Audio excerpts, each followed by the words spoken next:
Bismillahirrahmanirrahim. Assalamu alaikum everyone. This is Danish Subasam with paper 2 March 2024 variant 22.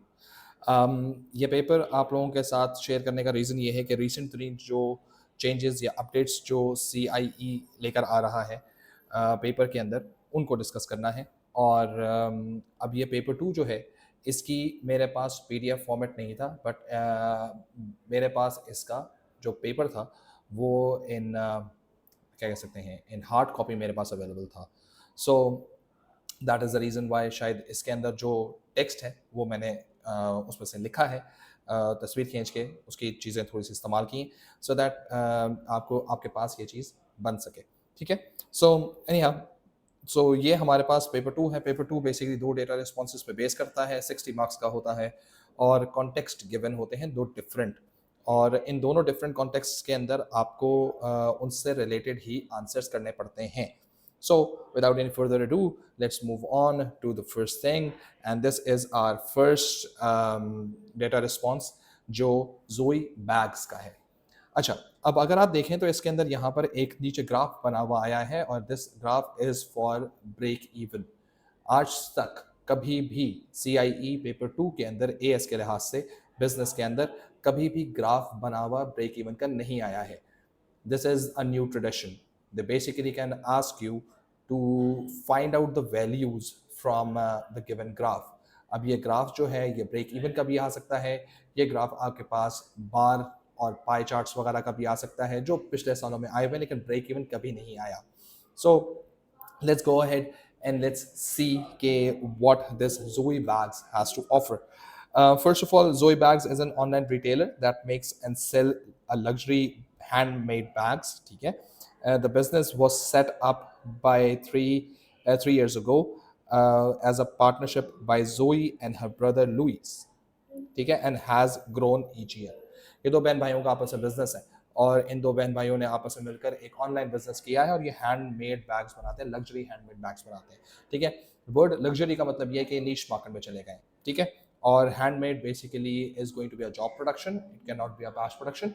और इसके लिए skilled labour का होना लाजमी है, सर्टन मटेरियल का होना लाजमी है और again it's going to be a very high priced element. So whenever you are dealing with any sort of data response, you always will understand कि आपके पास जो कॉन्टेक्स्ट है उस कॉन्टेक्स्ट को आपने बिल्कुल सही तरीके से समझना है and you have to think like these people. Joey and Louis के लिहाज से आपने सोचना है, you have to become one of them rather a person who is just overviewing और बर्ड आई व्यू के तौर पे देख रहा हो कि बिजनेस क्या कर सकता है क्या नहीं कर सकता। You have to be in their shoes to ensure के what they must do, what they can do, what they cannot do, सही है, and how do they think। तो ये तमाम तो चीज़ें आपके जहन में क्लियर होनी चाहिए। फिर नेक्स्ट फॉलोइंग में इसमें ये चीज़ आती है, the bags are targeted at a niche market and customer made orders.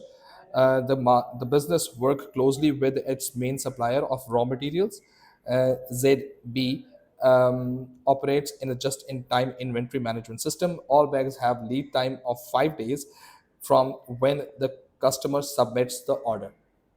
यानी 5 दिन देते हैं, लीड टाइम देते हैं 5 दिन का और 5 दिन के अंदर अंदर इनको वो चीज़ कस्टमर तक देनी होती है। For that reason customer order करेगा, ये उस ऑर्डर को अपने सप्लायर से कहेंगे, सप्लायर वो चीज़ उनको देगा, स्किल्ड वर्कर जो होगा वो उसके ऊपर काम करेगा, luxury hand bag customise bag बनेगा और विद इन 5 days ये डिलीवरी करेगा। ठीक है। अच्छा, following a magazine advertising promotion in generate orders grew by 50% in Feb to 1400 bags। ठीक है। फेब के अंदर जो है इनकी जो सेल्स होती हैं वो 50% से इंक्रीज कर जाती हैं। उन्होंने कुछ एडवर्टाइजमेंट की है, ठीक है, मैगजीन एडवर्टाइजमेंट की है। Joey and Lois found it difficult to organise the larger production team. Definitely पहले वो एक ऑनलाइन बिजनेस कर रहे थे, फिर एकदम से उनकी सेल्स बढ़ जाती हैं, 1400 ऑर्डर्स आना शुरू हो जाते हैं। इतने लोग वो रख पाएंगे नहीं रख पाएंगे, can they continue with customisation, और अगर वो कस्टमाइजेशन नहीं कर पा रहे so can they operate with machinery that can bring this customization at a larger scale. So for that they need money। सही है। तो ये अब आपके जहन में ये चीज़ें क्लिक करनी चाहिए सारी के साथ। ठीक है।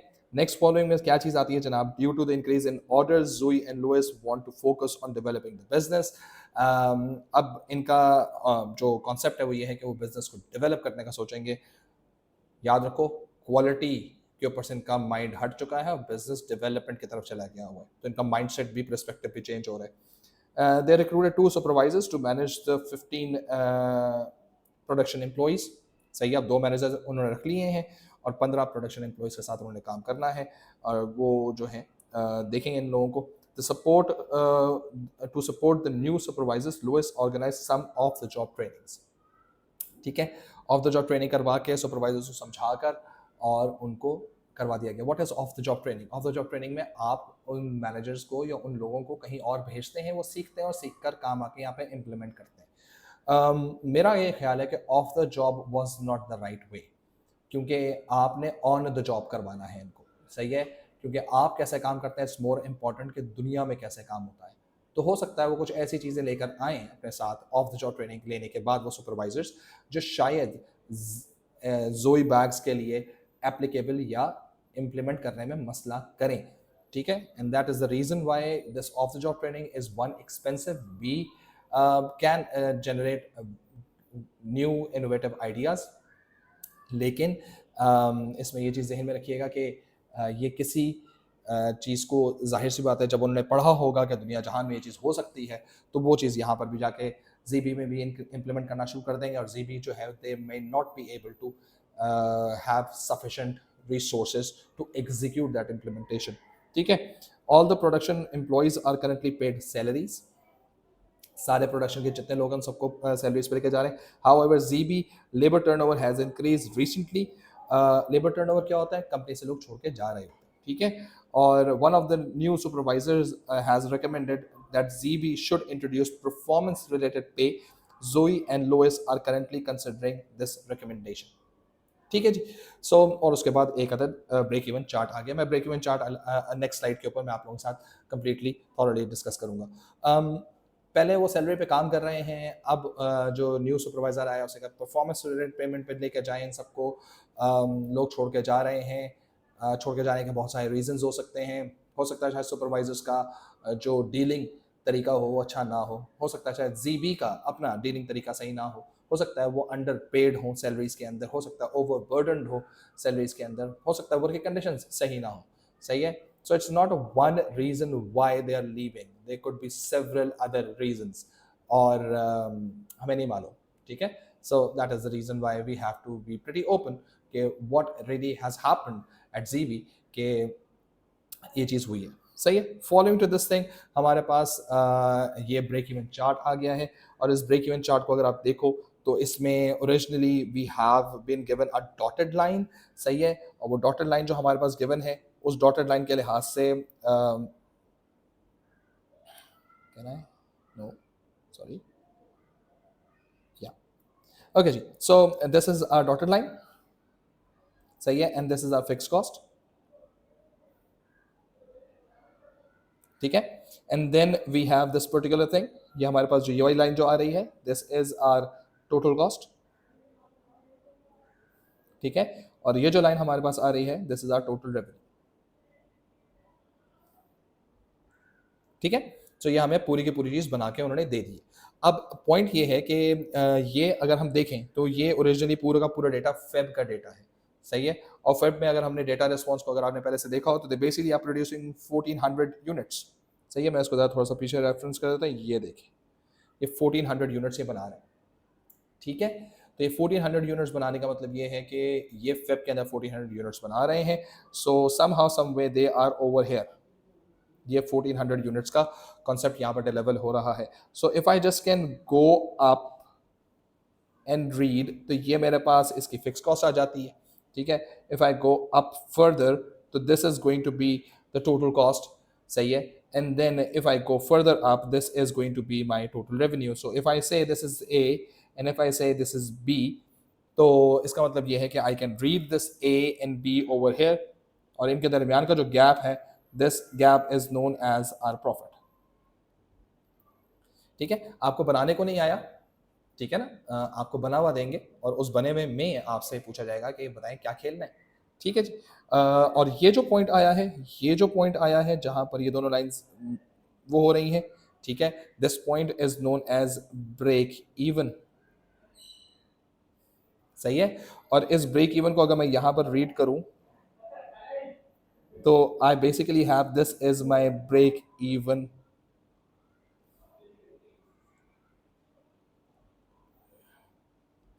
क्वांटिटी, ठीक है, this is my break even quantity. और इन दोनों के दरमियान का जो गैप है, सही है, this is known as margin of safety, ठीक है। सो अगर मैं अब इस चीज को ज़हन में रखूं तो this is my margin of safety, और मार्जिन ऑफ सेफ्टी का फॉर्मूला क्या होता है, मैं क्या प्रोड्यूस कर रहा हूं, सही है, और मेरे क्या ब्रेक इवन क्वांटिटी है, मैं इन दोनों को आपस में माइनस कर दूंगा। So this is going to be my margin of safety. So all in all अगर हमें कहा जा रहा है कि काम कितना करना है, कैसे करना है, so this is something that we can just go ahead with, ठीक है।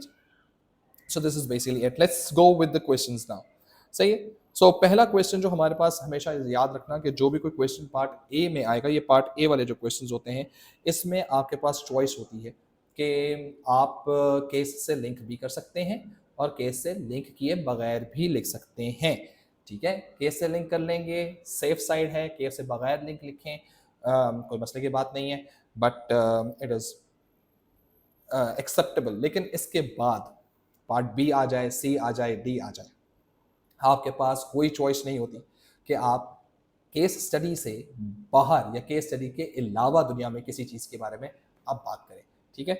So this is the only option you have available for part A, सही है। ये पार्ट ए 1 और 2 दोनों के लिए अवेलेबल है कि आप केस स्टडी से बाहर की बात भी कर सकते हैं, ठीक है। ये ऑप्शनल है आपके लिए कि करना चाहें आप केस से बात कर लें, नहीं करना चाहें बाहर की बात भी कर सकते हैं। लेकिन पार्ट बी, सी और डी के अंदर लाजमी है कि आपने केस से रिलेटेड ही बात करनी है। For example, identify one feature of just in time inventory management, ठीक है। सो लाइक हाँ, just that's it, full stop, इसमें मुझे एक नंबर मिल गया, ठीक है, क्योंकि question is saying I have to identify, ठीक है। उसने सिर्फ आइडेंटिफिकेशन की बात की है, उसने इससे ज़्यादा की बात ही नहीं की। सो जब इससे ज़्यादा बात नहीं की है तो बात करने की ज़रूरत भी नहीं है, ठीक है जी। And then we have explain the term niche market. Again this, ये जो चीज़ है, this is knowledge for 1 mark and application for 2 marks, ठीक है। सो मुझे इस एप्लीकेशन को समझाना भी होगा, ना सिर्फ मुझे स्टेट करना होगा बल्कि मुझे समझाना भी होगा। बच्चा चाहे तो वो जनरल एग्जांपल भी दे सकता है, मैं सेफर साइड पर रहा हूँ, मैंने इसी से रिलेटेड बात किया। Niche market is specific segment of broader market defined by unique preferences and needs that are different from larger market. For Zoe bags, ठीक है, which offers luxury handmade bags, the niche market consists of customers seeking personalized high quality products, ठीक है। ये मैंने यहाँ पर उसकी example बना दी। अगर मैं इतना लिखूंगा ना, अगर मैं इतना लिखूंगा, सही है, तो मुझे 1 नंबर मिला है अभी सिर्फ, सही है। मैंने यहाँ से लेकर यहाँ तक लिखा है तो मुझे 1 नंबर मिला है, ठीक है। उसके बाद जो मैं ये बात करना शुरू कर रहा हूँ ना, यहाँ से बाय फोकसिंग ऑन दैट से लेकर यहाँ तक जो बात कर रहा हूँ, this is my 3rd number, ठीक है। This is how you just understand. फिर मैं वही बात करूंगा कि अगर आप लोगों के पास मेरे सॉल्व पास पेपर्स एग्जिस्ट कर रहे हैं, so you have like 14 different papers, March 22 से लेकर नवंबर 23 तक के सारे वेरिएंट्स के, सारे डेटा रिस्पॉन्सेस के सारे क्वेश्चन जो हैं वहाँ पर सॉल्व हुए हैं। जब आप उनको पढ़ेंगे you have a clearer idea कि किस तरह से डिफरेंट कॉन्सेप्ट्स को रिकवर किया जा, चेंज किया जा सकता है to write down a perfect answer, ठीक है। और ये याद रखो कि पुराने पेपर्स के अंदर, जो पुराने पेपर का मतलब ये है कि 22 नवंबर से बैकवर्ड अगर हम जाएं तो वहाँ पर ये क्वेश्चंस जो होते थे ये इस तरह से नहीं आया करते थे, ठीक है। तो इवन उन पास पेपर्स के अंदर वो वाले क्वेश्चंस भी चेंज किए गए। So there is a lot of change that is required. अगर आप पुराना डेटा रिस्पॉन्स कर रहे हो सो आपको क्वेश्चंस चेंज करने पड़ेंगे, आपको मार्किंग चेंज करनी पड़ेगी, आपको असेसमेंट लेवल्स चेंज करने पड़ेंगे, क्योंकि आप लोगों को पता तो है नहीं कि कैसे असेसमेंट लेवल्स चेंज करते हैं, क्या करते हैं। That is the reason why I just solved those past papers that are available in PDF format, ठीक है। अगर किसी को इन्फॉर्मेशन चाहिए हो, व्हाट्सएप और email me, I tell you the information about it. खैर, this is basically what we have. अच्छा जी, अब हम अगर बात करते हैं तो ये हमारे पास दोबारा वही चीज़ आ गई, ठीक है, ग्राफ आ गया और यहाँ पर कुछ इस तरह से इन्फॉर्मेशन उसे दे दी। ठीक है। रेफर टू फिगर नंबर 1, ये रही फिगर 1.1, सही है, ये 1.1 फिगर ये है, सही है। एंड अदर इंफॉर्मेशन, याद रखना ये कीवर्ड आमतौर पे अब आपको आपके डेटा रिस्पॉन्सेज में नजर आना शुरू होगा। अदर इंफॉर्मेशन का मतलब ये है कि अब आप जाएं और जाकर केस में से कुछ ढूंढें। केस में कुछ बताया गया है, जोई बैग से जो कहानी लिखी हुई है उसमें कुछ बताया गया है, आपने वहां से चीज उठानी है, ठीक है। सो calculate the margin of safety in February, ठीक है। उन्होंने फेब के बारे में बात की, इसका मतलब फेब में क्या चीज दी गई थी, फेब में दी गई थी ये 1400 वाली कहानी, सही है। ये आपकी जो चीज निकली है ना, ये चीज आपकी ओरिजिनली फेब का डेटा आपको गिवन था, और इसने हमें क्या कहा है, मार्जिन ऑफ सेफ्टी निकालने के लिए। तो मार्जिन ऑफ सेफ्टी का फॉर्मूला क्या बन जाता है, मैं इसको MOS कहूंगा, ठीक है। सो MOS बराबर होता है प्रोड्यूस्ड माइनस ब्रेक इवन, ठीक है। सो प्रोड्यूस में कितने कर रहा हूँ, 1400 में प्रोड्यूस कर रहा हूँ, और मेरा ब्रेक इवन कहाँ पर आ रहा था, मेरा ब्रेक इवन आ रहा था, ये मेरा ब्रेक इवन था, और ये मैं पहुंचा हूँ 1000 के ऊपर, सही है। ये मेरी फेब की प्रोडक्शन थी, ठीक है जी।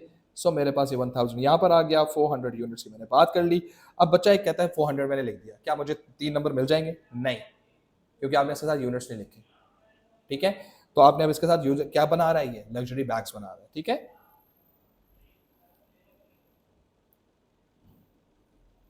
Make sense. आपने यूनिट नहीं लिखना सिर्फ, क्या जैसे कहा यूनिट्स, यानी 400 करके छोड़ दिया, या डॉलर लगा के छोड़ दिया, सही है, नहीं, गलत हो जाएगा फिर, ठीक है, क्योंकि ब्रेक इवन हमेशा क्वांटिटी में आता है, सही है, और मार्जिन ऑफ सेफ्टी भी हमेशा यूनिट्स में ही आता है, ठीक है जी।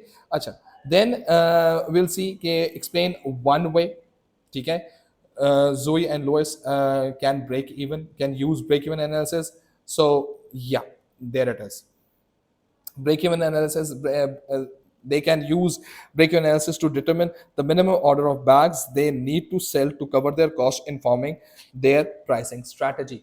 कितनी, यानी कि ये इतना सा answer is enough for 3 marks, ठीक है। क्यों, क्योंकि आपने बात की है क्यों जरूरी है, सही है। आपको कहा गया है कि एक्सप्लेन वन वे, एक तरीका मुझे बता दो, मैंने तरीका बताया भाई, ये इसलिए जरूरी है कि आपको नंबर ऑफ यूनिट्स पता चल जाते हैं, सो दैट आपको क्या प्राइसिंग रखनी है to cover its cost, full stop, कहानी खत्म, पैसा हजम, you are done with 3 mark thing.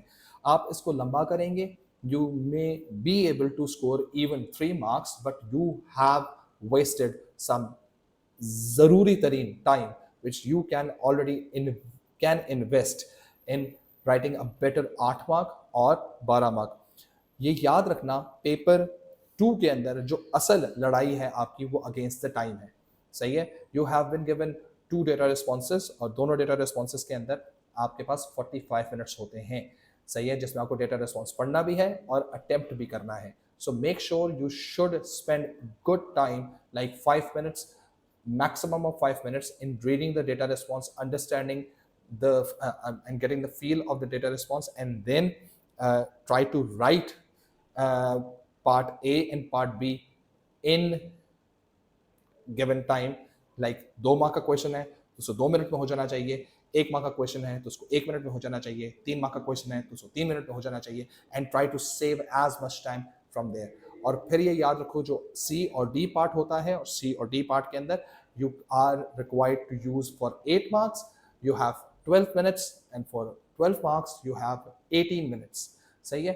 सो अगर मैं इस पूरी चीज़ को नेक्स्ट मैं स्लाइड पर लिख देता हूँ, उसको मिटा दूंगा। आपका जो डेटा रिस्पॉन्स है, सही है, वो ईच डेटा रिस्पॉन्स आपके पास होता है फिर 45 मिनट्स का, सही है। जो आपकी रीडिंग अवेलेबिलिटी है, रीडिंग टाइम जो आपके पास है, this is maximum of 5 minutes, ठीक है। आपने पार्ट ए एंड बी, सही है, equal two marks available,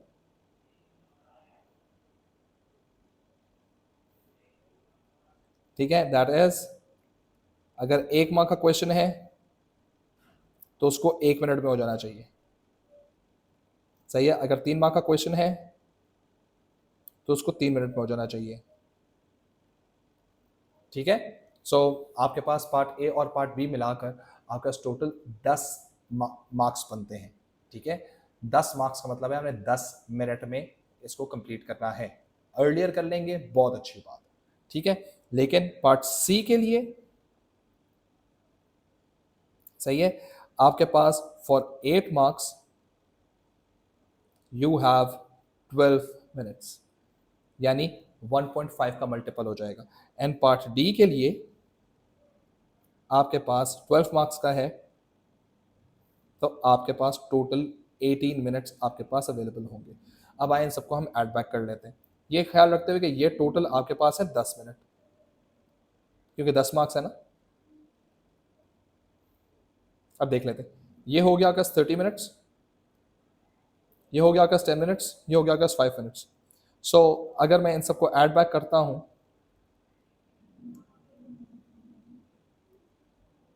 I basically I am done in given time period, ठीक है। मैंने 45 मिनट्स के अंदर वो सारा डेटा रिस्पॉन्स कर लिया। याद रखना, अगर आपका एक डेटा रिस्पॉन्स 45 मिनट से ज्यादा पे होता है, you just have destroyed your final grade, क्योंकि अगले डेटा रिस्पॉन्स में आपको जल्दी करनी पड़ेगी। जब जल्दी करनी पड़ेगी तो definitely you won't be able to write according to the requirement, you will be writing down but the requirement is not going to be fulfilled. और जब रिक्वायरमेंट फुलफिल नहीं होगी तो आपको मार्क्स नहीं मिलेंगे, तो you are going to like waste your effort everything like that, और एकदम से आपका ग्रेड कोलैप्स करना शुरू कर देगा।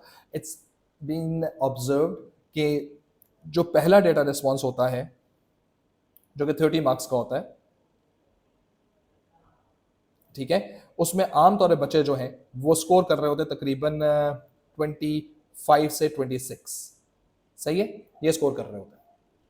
And which basically is a very good score, जिसमें बच्चा अच्छे तरीके से बेस्ट अटेम्प्ट डाल के कर रहा होता है। अब क्योंकि इस बेस्ट अटेम्प्ट के बिहाफ पर एक्सीड्स टाइम, ठीक है ना, इसमें एक्सीड कर चुका होता है टाइम के लिहाज से, देयरफॉर अब होता क्या है, जो डेटा रिस्पॉन्स 2 करना शुरू करता है, सही है, उसके अंदर उसके पास कम टाइम होता है, वो भी 30 मार्क्स का, क्योंकि कम टाइम होता है और कम टाइम के अंदर जब वो काम करना शुरू करता है, सो वो यहां से स्कोर करता है 10 से 15, क्योंकि मेजर चीजें भूल जाता है। केस स्टडी तेजी से पढ़ता है, याद नहीं रहती, ठीक है, उसके बाद अप्लाई करने के अंदर मसले कर देता है, फिर वो उस तरह के सुकून वाले माइंडसेट में नहीं होता, पैनिक में होता है, सो एकदम से ग्रेड कोलैप्स करता है, ठीक है, एकदम से ग्रेड कोलैप्स करता है। तो अब आपके पास या तो मैं इसके साथ इसको ऐड कर लूं या इसके साथ इसको ऐड कर लूं, ठीक है ना। तो मैं या तो मैं खड़ा हुआ हूं तकरीबन कोई 35 के ऊपर, या मैं खड़ा हुआ हूं 41 के ऊपर।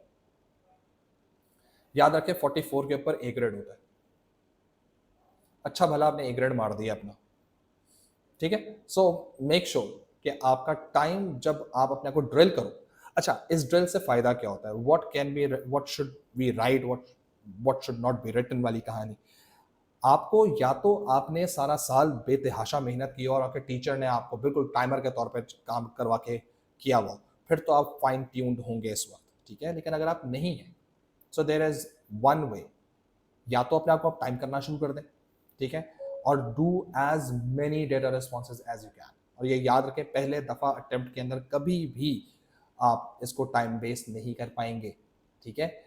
या फिर दूसरा ऑप्शन ये है कि लिखे हुए आंसर्स पढ़ें, क्योंकि जो आंसर्स लिखे हुए हैं उनको टाइम के लिहाज से लिखा गया है, बिला वजह में नहीं लिखा गया, विद इन 18 मिनट्स जो आंसर लिखे जाते हैं वही लिखे जाते हैं। So that makes a sense कि यार मुझे इतनी बात करनी है और मेरे हो गया, मैं इससे ज़्यादा बात करूंगा तो मुझे नंबर नहीं मिलेंगे, ठीक है ना। तो ये डाउट अपने जहन से निकालो बिफोर CIE एग्जाम्स, ये जो नेक्स्ट कुछ दिन रह गए हैं, इंश्योर करें कि अपने दिमाग से डाउट्स निकालें, वो चीज़ देखें जिस पे नंबर मिल रहा है, वो चीज़ पढ़ें जिस पे नंबर मिल रहा है, वो चीज़ लिखें जिस पे नंबर मिल रहा है, ठीक है। बिला वजह का ना लिखें, बिला वजह का लिखेंगे लिख तो लेंगे आप लेकिन नंबर नहीं मिलेगा, ठीक है। अच्छा जी, चलिए इस सारी चीज़ को मैं बता देता हूँ। आ जाते हैं हम पार्ट बी की तरफ। पार्ट बी में हमारे पास दो डिसएडवांटेजेस की बात की गई है of providing of the job training, ठीक है। वो ऑफ द जॉब ट्रेनिंग करवा रहा था ना, हमने सुपरवाइजर्स को जो बुलवाया था, उसी से रिलेटेड अब इसने यहाँ पे बात करनी शुरू कर दी है। और इसका भी दो ज़रा बेनिफिट्स मुझे बता दें, तो तरीका वही है जैसे 8 मार्क आप पेपर 1 में करते थे, अब 8 मार्क आपने पेपर 2 में भी बिल्कुल वैसे ही करना है। अगेन मैं बात करूँगा, डेफिनेशंस जो होती हैं वो मेरी नज़र में ऑप्शनल होती हैं, लेकिन आप लोगों के IQ को देखते हुए, आप लोगों के लेवल ऑफ नॉलेज स्टैंडिंग को देखते हुए कुछ मार्क्स देना are necessary. So for that reason yes, you can bring in some definition first, and then these are the points. Pause them and read. ठीक है, पॉज कर लें वीडियो को, आराम सुकून से आप पढ़ें इसको. बिल्कुल वही पैटर्न है जो पहले पैटर्न आपको बताया गया था. The only difference is this कि this whole thing is going to talk about ZB. ठीक है, मैं ZB के मैंने जैसे यहाँ पे लिखा हुआ है द कॉज ऑफ बेनिफिट, ये मैंने द कॉज के बारे में बात की हुई है, फिर द इम्पैक्ट के बारे में बात की हुई है, फिर मैंने कॉन्सिक्वेंटली की बात की हुई है, फिर दोबारा आते हैं तो मैं ये बात करता हूँ विच कॉजेज सुपरवाइजर के लिहाज से बात करते हैं, फिर there this can impact ZB of equipment this and the consequences over there. So yeah, this analysis is CICQ. ठीक है ना, कॉज इम्पैक्ट एंड कॉन्सिक्वेंस. और थ्रू आउट अब देखो पढ़ो तो आपको पता चलेगा मैंने ZB से रिलेटेड बात की, उसके इक्विपमेंट के बारे में बात की है, उसके प्रोडक्ट के बारे में बात की है, उसके बिजनेस नेचर के बारे में बात की. ठीक है, सो एप्लीकेशन इज थ्रू आउट. लंबा आंसर कब होता है? जब हम पॉइंट लिखते हैं, फिर उसके बाद उसको अप्लाई करते हैं, फिर इम्पैक्ट लिखते हैं, फिर उसको अप्लाई करते हैं, फिर कॉन्सिक्वेंस लिखते हैं, फिर उसको अप्लाई करते हैं. तरीकाकार बिल्कुल वैसा ही है. लेकिन जब आप इम्बेड करके लिखेंगे, साथ साथ लिखेंगे, तो आपका आंसर बड़ा नहीं होगा, छोटा होगा. ठीक है, then we move on to the next question. Evaluate whether ZB should introduce performance related payment. Again the point is pretty simple. ये आपके पास दो रास्ते निकालेगा, yes और no. yes का मतलब क्या है? yes का मतलब ये है कि ये जो परफॉर्मेंस रिलेटेड पेमेंट की बात आ रही है, आपने इससे एग्री करना है. ठीक है, और फिर आपने इससे डिसएग्री करना है. एग्री करेंगे तो इसके फायदे लिखेंगे, निछावर हो जाएंगे उसके ऊपर, लड्डू खाना शुरू कर देंगे, हार पहनाना शुरू कर देंगे उस सुपरवाइजर को, जिस सुपरवाइजर ने कहा था भाई क्या खूबसूरत बात की है आपने, आप आए बाहर आई वाली कहानी हो गई है. सही है, और जाते जाते परफॉर्मेंस रिलेटेड की थोड़ी सी बुराई कर देंगे, हाउ एवर कर देंगे. ये आपने जब पूरा किया एक पैराग्राफ के अंदर, so you are going into the yes condition कि हाँ परफॉर्मेंस रिलेटेड पेमेंट से ये चीज हो सकती है. लेकिन अगले पैराग्राफ के अंदर हमने इस पर्टिकुलर चीज का निगेशन देना है कि नहीं, परफॉर्मेंस रिलेटेड पेमेंट इतनी भी अच्छी बात नहीं है, सैलरीज होनी चाहिए, बेहतर सैलरीज होनी चाहिए, और कोई भी पॉइंट हो सकता है. देन ऑल्टरनेटिव स्ट्रेटजी आएगी एंड देन कंक्लूजन आएगा. ठीक है, so you have to understand we have yes, we have no, we have alternative strategy. ठीक है, वी हैव कंक्लूजन. ठीक है जी, तो ये आपके पैराग्राफ 1 बनेगा, ये आपका पैराग्राफ 2 बनेगा, ये पैराग्राफ 3 बनेगा, ये पैराग्राफ 4 बनेगा. ऑप्शनल पैराग्राफ आपका डेफिनेशन का है, वो आप बनाना चाहें तो आप बना सकते हैं. पैराग्राफ 0 कह रहा हूँ उसको. ठीक है, सो अब ये प्लीज ध्यान में रखना कि आप दो एडवांटेजेस भी दे सकते हो. ठीक है, आप दो यस में भी जा सकते हो, एक नो में जा सकते हो. ठीक है, आप दो यस की जगह पर एक यस करके दो नो भी कर सकते हो. ठीक है ना, तो ये चीजें पॉसिबल हैं. ये टोटली अप टू यू कि आपका क्या माइंडसेट बन रहा है. लेकिन प्लीज इस चीज को ध्यान में रखना कि अगर आपने दो यस किए हैं, दो पैराग्राफ्स आपने यस के दिए हैं, अब प्लीज ना इम्पैक्ट, ना कॉन्सिक्वेंस, ना हाउ एवर उसका रिपीट होना चाहिए. रिपीटेशन हुई, गया पॉइंट, गया जाया. ठीक है, ना रिपीटेशन होनी चाहिए, ना आपके आंसर के अंदर कॉन्ट्रोडिक्शन होनी चाहिए. ठीक है, कॉन्ट्रोडिक्शन होगी, रिपीटेशन होगी, आपका आंसर बिल्कुल फ्लैट हो जाएगा. एग्जामिनर कहेगा कि यार अभी तो तुम कहते हो कॉस्ट कम हो रही है, फिर तुम कह रहे हो कॉस्ट बढ़ रही है, तो यार ये तो कॉस्ट कम ज्यादा को तो मैं ऑफसेट समझूंगा, जीरो समझूंगा. You have to be very specific about कि कौन सी कॉस्ट इंक्रीज हो रही है, फिर you have to talk about कौन सी कॉस्ट इंक्रीज हो रही है, डिक्रीज हो रही है. फिर जब आपने कंक्लूजन लिख रहे हो तो फिर आप बताएं कि भाई देखो उसकी कॉस्ट से ये कॉस्ट ऑफसेट नहीं हो रही, जो कॉस्ट डिक्रीज है it's greater than the cost that has been incurred. ठीक है ना, फिर आप बताएंगे कि नेट बेनिफिट जो है वो net benefit is basically going in favour of the business. तब जाके तो बात समझ आती है कि आपने अपनी बात को कॉन्ट्रोडिक्ट नहीं किया, आपने अपनी बात को जस्टिफाई कर दिया. लेकिन आपने जनरल बात कर दी उनके दिस इंक्रीजेस द कॉस्ट, और अगले ही पॉइंट में जाके this decreases the cost. Examiner कह रहे वहां से इंक्रीज हुई, यहाँ से डिक्रीज हुई, तो उन्होंने कैंसिल आउट कर दिया एक दूसरे को, इम्पैक्ट जीरो हो गया. ठीक है, तो क्या फायदा इसका करने का? बात समझ आई? You have to be pretty specific about it. ठीक है, खैर जी, so this is your responsibility कि आप आंसर्स लिखते हुए किस तरह से अपनी बात को करते हैं. मैं फिर वही रीआइट्रेट करूंगा, इधर या तो आप आज तक इस पर ट्रेन हुए हुए हो ना, तो फिर तो आपको कोई मसला नहीं. या आपके पास अब इतना टाइम हो कि आप बैठकर धड़ाधड़ आंसर्स लिखें और उसमें अपना वो कंपैरिजन में लेकर आए, ठीक है, या आप लिखे हुए आंसर्स को देख लें, ठीक। सो उससे आपको आइडिया हो जाएगा कि यार this is how the particular element of comparison, the element of and balancing out your evaluation, वो चीज़ें कैसे की जाती हैं, क्योंकि it's not only this performance related payment, there are several other concepts जो 12 मार्क पे टेस्ट हुए हैं, ठीक है जी। ये पहला वाला पैराग्राफ जो है, यस जी मैं इसमें आ गया हूँ, एग्री कर रहा हूँ इस चीज़ में कि हाँ जी परफॉर्मेंस रेट पेमेंट बहुत ज़रूरी है। ये मैंने आप अगर देखें तो ये मैंने कॉज लिखा हुआ है, फिर मैं थोड़ा सा आगे जाता हूँ तो मैंने यहाँ पर इसका इम्पैक्ट लिखा है, विच इनकरेजेस एम्प्लॉयज़। ये जो मेरा विच इनकरेजेस एम्प्लॉयज़ की जो बात आ रही है, ये मेरा इम्पैक्ट आ गया है, सही है। फर्दर इम्पैक्ट मैंने समझा दिया है और आगे जाके मैंने इसका कॉन्सिक्वेंस समझा दिया है, ठीक है। तो ये चीज़ें सब चीज़ें यहाँ पर होती हैं। Further on on the other hand, performance based payment might lead to comparative rather than collaborative work. मैंने इसकी बुराई शुरू कर दी, ठीक है, मैंने इसकी बुराई की है, नहीं भाई नहीं, ऐसा थोड़ी होता है। और ये याद रखो कि जो मेरी ये बुराई है, ये बुराई मेरी इधर however में नजर नहीं आ रही। It is important to consider long-term effects such as pressure in the place of on employees to maintain high performance levels, ठीक है। मैं बुराई ये लेकर नहीं गया कि आपने इसके अंदर कोलैबोरेशन होती है। अगर मैं यहाँ कोलैबोरेशन की बात करता था ना हाउएवर के अंदर, तो फिर ये पूरा का पूरा पॉइंट मेरा इनवैलिड हो जाता कि मैं पहले बात वो कर चुका हूँ।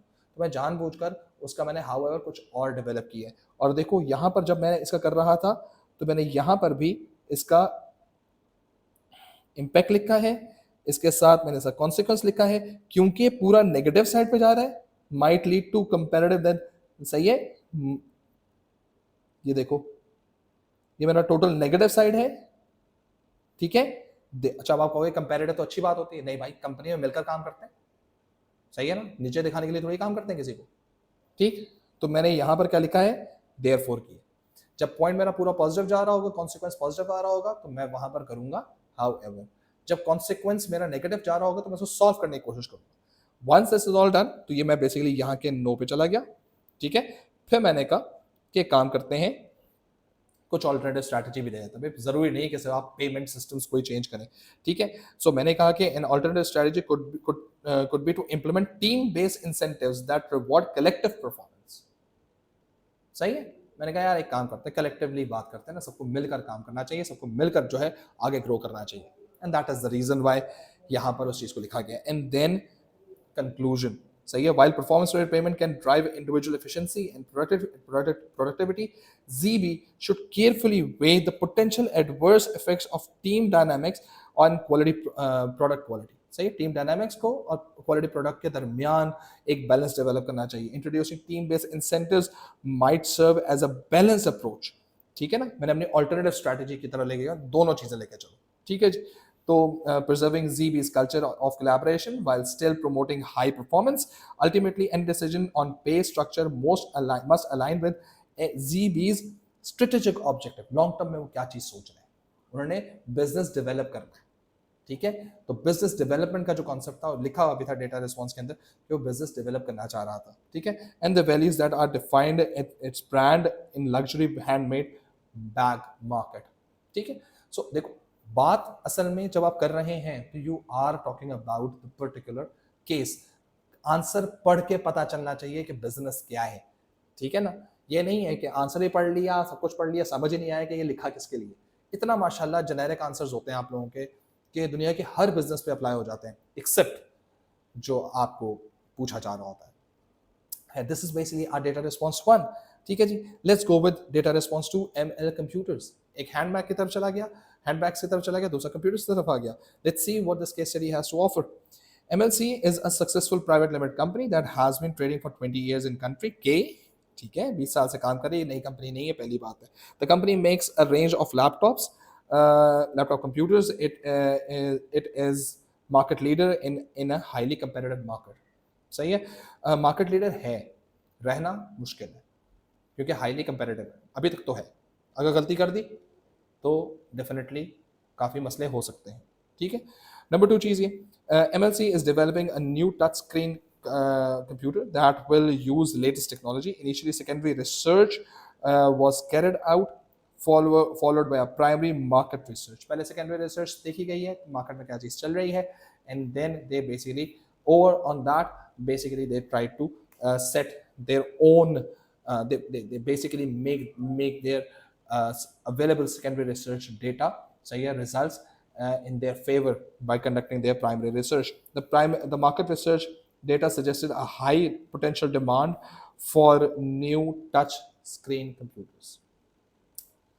जब उनको ये चीज़ पता चली है ना, अब याद रखो इस पूरी चीज़ के अंदर उन्होंने तो काम किया प्राइमरी के लिहाज से, जो बेस बना वो सेकेंडरी बना. अगर सेकेंडरी रिसर्च आउटडेटेड या inaccurate हुई तो whatever they have just considered as their base is going to be quite weak, और उस वीक होने की वजह से there are more likely chances कि वो शायद उतना अच्छा रिजल्ट लेकर ना आ सकें. ठीक है. The marketing manager is planning to launch the new touch screen computer using price skimming. ठीक है, नई चीज़ है, महंगा बेचेंगे. ऑल कंप्यूटर्स आर, अच्छा अभी ये भी नहीं मालूम कि जिस जगह पे प्राइस स्किम करने की कोशिश कर रहे हैं क्या इनके पहले जितने भी कंप्यूटर्स बना रहे थे, लैपटॉप कंप्यूटर्स बना रहे थे, क्या वो हाई एलीट क्लास के लिए ही थे, सही है, क्या वहाँ पर भी प्राइस स्किमिंग करते थे या नहीं करते थे. दूसरी बात ये है कि जिस कंट्री के अंदर कर रहे हैं क्या वहाँ पर वाकई कंज्यूमर इनकम इतनी ज़्यादा है कि वो इस नीश के लिए तैयार हो सके. So these are the factors you have to consider before you going in. All computers are made in MLC's 2 factories in country K. Operations are capital intensive. New machinery is needed to manufacture the new touchscreen computer. Mary, the managing director, decided to use leasing for new machinery. ठीक है, machines नहीं है इनके पास. ठीक, तो इसका मतलब ये है कि अभी मशीन्स उन्होंने लीज पे लेनी है. What is leasing? Leasing is basically something that you have you get the resource, you get the machinery, ठीक है, you pay some down payment on it, सही है, upfront payment आप करते हैं, complete नहीं करते. फॉर एग्जांपल अगर एक रिसोर्स जो है वो 1 करोड़ की है तो आप 1 करोड़ एक साथ नहीं देते, आप तकरीबन कोई 10 लाख रुपए साथ दे देते हैं, एक साथ देते हैं, और फिर आप मंथली बेसिस के ऊपर उसकी कोई ना कोई एक इंस्टॉलमेंट देते रहते हैं. ठीक है, लीज में लास्ट पेमेंट करने के बाद भी ओनरशिप आपके पास नहीं आती. सही है, लास्ट पेमेंट करने के बाद आपसे पूछा जाता है कि whether you want to own it और रिटर्न इट. तो लास्ट पेमेंट करने के बाद जब आप उसको रिटर्न करने का कहते हैं तो रिटर्न आपको वापस आपके पास से वो रिसोर्स चली जाती है. खरीदना चाहें तो अप फ्रंट आपको थोड़ी सी और पेमेंट करनी पड़ती है, and then you own it. MLC has 350 employees. One of its objective is to reduce labor turnover. तो लेबर टर्नओवर तो यार जीबी में भी था, सही है, और यहाँ पर भी है. ठीक है ना, वो है 8% by 2026.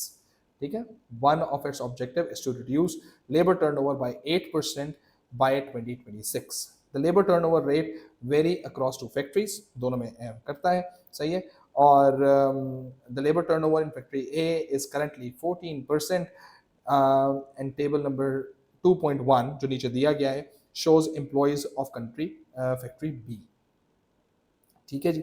सो ये चीज़ वहाँ पर 200 एम्प्लॉयज़ हैं जनाब, और 25 लोग वहाँ पर छोड़ के जा रहे हैं. तो स्ट्रेट फॉरवर्ड कैलकुलेशन है, 25 को 200 से हम डिवाइड कर देंगे.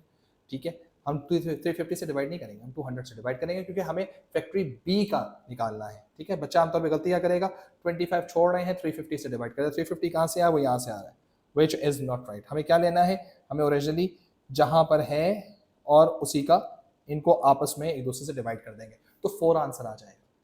ठीक है, सो देखते हैं आगे क्या बात करते हैं. नेक्स्ट आगे का बात करें, Maria is the major share holder with 55%. She is concerned about the future growth of the company. Over the next 3 years, she plans to launch 5 new computers using the latest technology. At a recent board meeting, Maria proposed that company changes the ownership of the business to public limited company. 20 क्यों लिखा हुआ है, पता नहीं क्यों लिखा हुआ है. सही है, make sense. So yeah that's basically what we have in this case. So अब ये पूरी एक केस स्टडी हमारे सामने आ चुकी है एक कंप्यूटर बिजनेस के लिहाज से, और उसके लिहाज से चीज़ें कैसे डेवलप हो रही हैं. अब ये चीज़ ज़हन में रखना कि हमें केस को पूरे को अपने दिमाग में बिठाना है. अब ZB is no more there, is MLC is our core concern. Computers बन रहे हैं, लैपटॉप्स बन रहे हैं, रिसर्च हुई है, नीश में जाना चाहते हैं, स्किमिंग करना चाह रहे हैं, लीज में मशीन्स ले रहे हैं लेकिन लेबर छोड़ के जा रहा है. ठीक है, और तो मशीन कौन चलाएगा फिर? टोटल ऑटोमेटेड मशीन्स अगर देना शुरू करेंगे वो और एक्सपेंसिव हो जाएगा।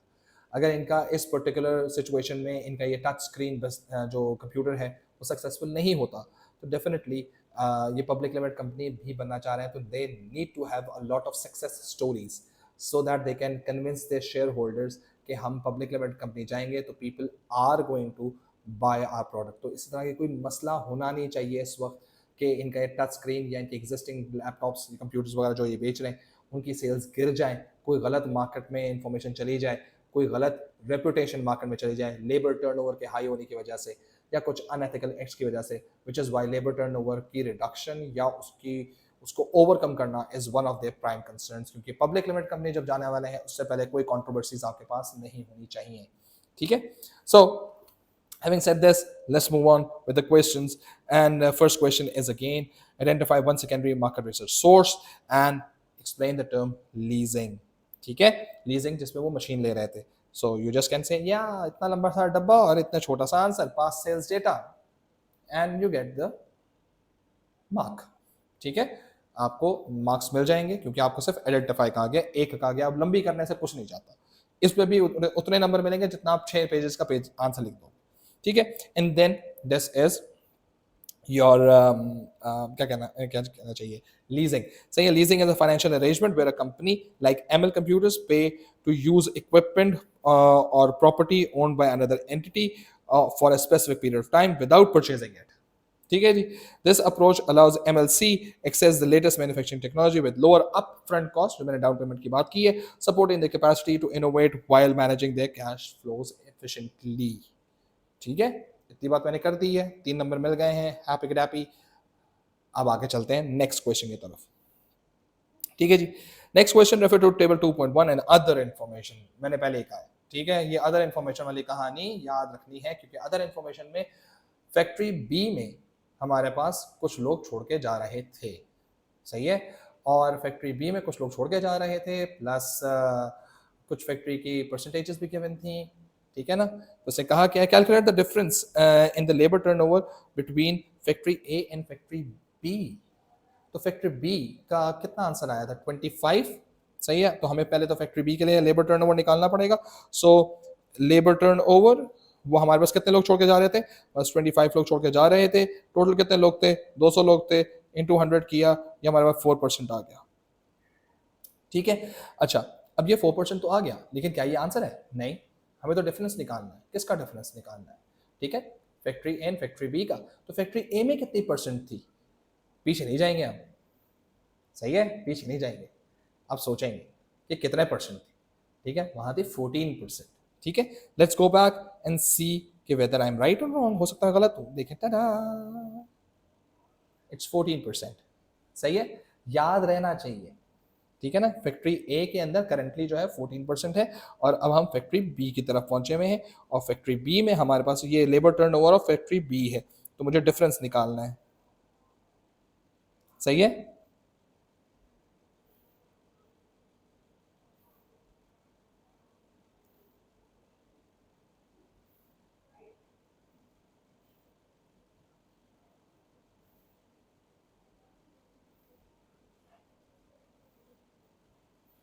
सही, this is basically what is required.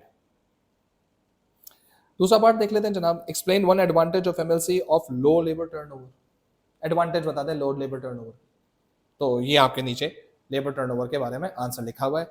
Pause the video, look at it, read it, write it, understand it, don't cram it, don't रटोफाई इट। याद नहीं करना कुछ भी, समझना है, थ्रू आउट समझना है। जितने भी मैं पेपर्स करवा रहा हूँ या मैं आप लोगों को दे रहा हूँ लिखे हुए, या मैं आपसे कोई भी रिसोर्स शेयर करता हूँ, इसका मतलब ये हरगिज नहीं है कि आपने इसको याद करना है, आपने समझना है, क्योंकि ये दोबारा तो नहीं आने वाला, इस जैसा कुछ और आने वाला है। ठीक है ना, तो यही वो मसला है। आपको एक दफ़ा गाड़ी चलानी आ जाए ना, तो फिर उस तरह की कोई भी गाड़ी आप चला सकते हैं। आप ये नहीं कह सकते मैं सिर्फ यही गाड़ी चलाने को होती, तो बहुत ज़्यादा स्पेसिफिक हो जाएंगे आप। ठीक है ना, तो आपको ये इस तरह से स्किल डेवलप करनी आनी चाहिए। सही है, therefore it is very much important कि आपने काम कैसे करना है। ठीक है, so you have to be an artist, like कि आर्टिस्ट को पता होता है कि अगर कोई पेंटर है उसको पता होता है मैंने कैसा कलर पैलेट्स को इस्तेमाल करना है, कैसे मुझे अपनी इमेजिनेशन को या अपने पर्टिकुलर आइडिया को किस तरह से पोर्ट्रेट करना है। इसी तरह से जब आपको एक बेसिक आइडिया समझ आना कि this is how the medium talks, ठीक है, और this is how you can express your idea, तो आप फिर डिफरेंट मीडियम्स को इस्तेमाल करते हैं to express your same idea, सही है, या समटाइम्स द डिफरेंट आइडिया, ठीक है ना। तो you have to be an artist like, और आर्टिस्ट ऐसा भी नहीं होना चाहिए कि सर आर्ट की तो कोई शक्ल ही नहीं होती, तो हमारे भी आंसर की कोई शक्ल नहीं होती, तो पूछते कुछ और है। आर्ट के बिहाफ पे हम लोग इतना, मैं ये वाला आर्ट नहीं कह रहा भाई, मैं आर्ट कह रहा हूँ जो बेसिकली स्किलफुल आर्ट होता है, सही है। एक तो अब हर जगह से ना, हर जगह पर अपने लिहाज से कोई ना कोई एरिया ऑफ क्या कह सकते हैं, बेनिफिट ऑफ डाउट निकाल के अपने आप को बचा के निकलने में बहुत चीते हैं आप लोग वैसे, by the way. Anyhow, so let's talk about the question number C, part C, analyze one advantage. यार आज तक तो हमें आता था 2 एडवांटेज या 2 डिसएडवांटेज, ये कैसे हो गया? और 1 एडवांटेज तो हमेशा 5 मार्क में आया करता था, ये एक्सप्लेन अन आता था। और बेटा आगे तो पढ़ लो, मुबारक हो, 1 + 1 2 हो चुके, सही है।